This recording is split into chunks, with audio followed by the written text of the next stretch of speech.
প্রসাদ মনে হয় এখনো প্রস্তুত হন। আমরা প্রসাদ তো খেতে হবে, একটু কৃষ্ণ নামে একটু শক্তিটা প্রয়োগ করে সবাই মিলে এই ধ্বনিটা যেন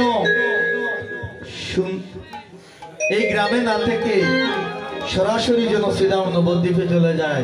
সবাই মিলে মহাপ্রভু কি, মহাপ্রভু কি, হরিবাসর কি, হরিবাসর কি।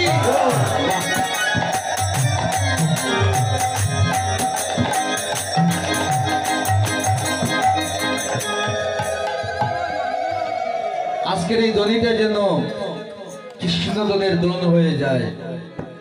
ভগবান বলছে যার কাছে লক্ষ লক্ষ টাকা আছে সে ধনী নয় মা। মহাজন পাশ থেকে বলছে আরে ধনী বলে মানিস তারে, ধনী বলে মানিস তারে, ধনী বলে মানিস তারে, ধনী বলে মানিস তারে। কৃষ্ণ ধনের ধনী যাজন ধনী বলে মানিস তারে, কৃষ্ণ ধনের ধনী যাজন ধনী বলে মানিস তারে, ধনী বলে মানিস তারে, ধনী বলে মানিস তারে, ধনী বলে মানিস তারে, ধনী বলে মানিস তারে। কৃষ্ণ ধনের ধনী যাজন ধনী বলে মানিস তারে, কৃষ্ণ ধনের ধনী যাজন ধনী বলে মানিস তারে, ধনী বলে মানিস তারে।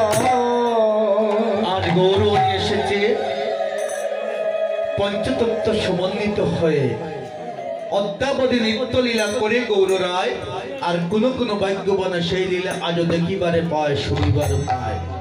আমার মতো চর্মচক্ষু দিয়ে হয়তো ভগবানকে দেখতে পাচ্ছি না, কিন্তু আপনাদের নয়নের জল প্রমাণ করে ভগবান এই সুরানন্দপুর গ্রামে আজ এসেছে।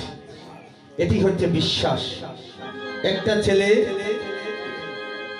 একটা গ্রামে বহু বৎসর ধরে বৃষ্টি হয় না, সবাই বৃষ্টির জন্য ভগবানকে ডাকছে। গ্রামের এরকম বৃদ্ধ বাবারা সিদ্ধান্ত নিল একটা হরি সংকীর্তন হবে। আগেরকার দিনে কলেরা বেমার হলে, এখন আধুনিক ভাষায় আমরা বলি ডায়রিয়া, ডায়রিয়া হলে গ্রামের পর গ্রাম মানুষ মরে যেত। সেই কলেরা বেমার যখন এসেছিল, যারা এখানে প্রবীণরা আসছেন, সন্ধ্যা হলেই বাড়ি বাড়িতে গিয়ে হরি সংকীর্তন করা হতো। এই কৃষ্ণ নামের এমন দায়িকা শক্তি, এই নামটা যতদূর পর্যন্ত যায় ততদূর পর্যন্ত কোনো অমঙ্গল হতে পারে না বাবা। দেখবেন বৃক্ষের নিচে যখন দাঁড়িয়ে যখন হাতে তালি দিবেন, গাছের উপরে যখন পশু পাখিগুলো থাকবে দূর দূরান্তে চলে যায়।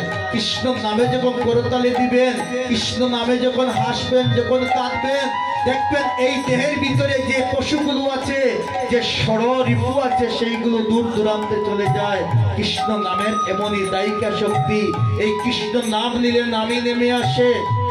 কৃষ্ণ নামে নামই দূরে থাকতে পারে না, সে আছে যেখানে, আমি ছুটে যাই সেখানে। যদি কোনো কৃষ্ণ ভক্ত ডাকে আমায়, কৃষ্ণ প্রেম ভক্তি দূরে ডাকার মতো যদি ডাকা যায়, ভগবান দূরে থাকতে পারে না। তাই আজ এই গ্রামবাসী সাধুগুরু বৈষ্ণবদের আমন্ত্রণে মহাপ্রভু আর পঞ্চতত্ত্ব সমন্বিত হয়ে শিবা সঙ্গনে আসছে।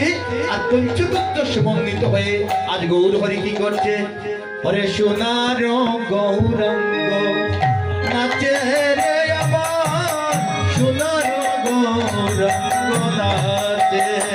হরে সোনার গৌরাঙ্গ নাচে রে আমার, সোনার গৌরাঙ্গ নাচে। হরে সোনার গৌরাঙ্গ নাচে রে আমার, সোনার গৌরাঙ্গ নাচে। হরে সোনার গৌরাঙ্গ নাচে রে আমার, সোনার গৌরাঙ্গ নাচে।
আরে সোনার গৌরাঙ্গ নাচে রে আমার সোনার গৌরাঙ্গ নাচে আরে সোনার গৌরাঙ্গ নাচে রে আমার সোনার গৌরাঙ্গ নাচে।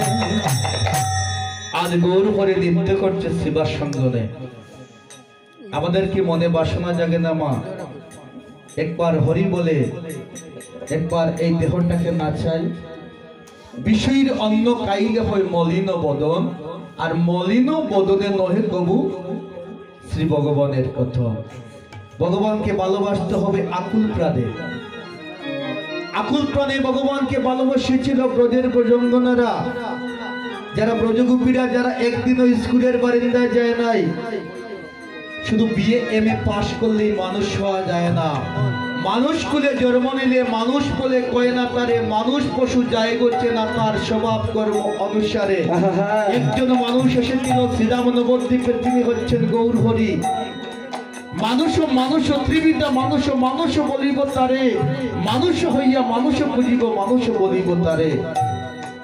আমরা মানুষ কুলে জন্ম সবাই নিয়েছি বাবা, কিন্তু এই জন্মটা আর হবে কিনা আমাদের জানি না। এই দুর্লভ মনুষ্য জন্ম 84 লক্ষ জনে ভ্রমণ করিতে করিতে দুর্লভ মনুষ্য জন্ম, যে জন্মে মাতৃগর্ভ সিন্ধু কারাগারে 7ম মাসের 8 নম্বর দিনে কথা দিয়েছিলাম, যেদিন আমার মুদিত নয়ন ছিল, আমার নয়নে আলো ছিল না, সেদিন জগৎগুরু সেই 7ম মাসের 8ম দিবসে সেই কর্ণমূলে নয়ন যুগলে আমায় আলো দিয়েছিলেন, চক্ষুদান দিয়েছিলেন। তার সম্মুখে মাটির চূড়া হাতে বসে মোহন মুরলীধারী গোবিন্দ তাকে অষ্টাঙ্গে প্রণাম করে